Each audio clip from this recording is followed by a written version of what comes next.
কথা ধারাবাহিকের আজকের পর্বে আপনারা দেখতে চলেছেন যে রিচা সুযোগ বুঝে প্রসাদে সেই বিষ ফুলটা মিশিয়ে দেয়।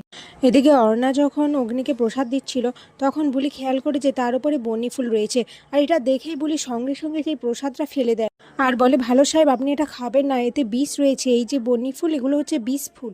এটা শুনে বাড়ির সকলে তো অবাক হয়ে যায় যে এই মেয়েটা কিভাবে সব কিছু জানতে পারলো। অগ্নির মনেও একটা সন্দেহ হয় আর বুলিকে জিজ্ঞেস করে, আচ্ছা বলো তো সত্যি করে, কে তুমি, কে তুমি কিভাবে এসব কিছু জানতে পারলে? বলি তখন বলে, আমি রাস্তায় রাস্তায় মানুষ হয়েছি, তাই আমি এসব কিছু জানবো, এগুলো তো স্বাভাবিক।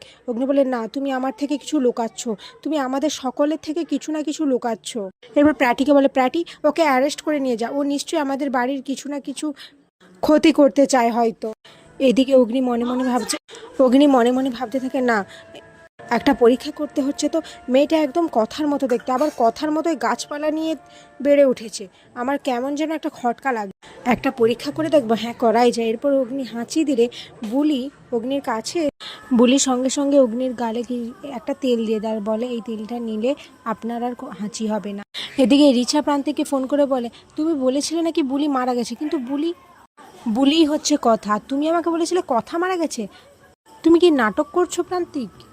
এদিকে বুলি অনেক খোঁজাখুঁজির পর সেখানে একটা নখ খুঁজে পায় আর বুঝতে পারে যে এটা রিচার নখ।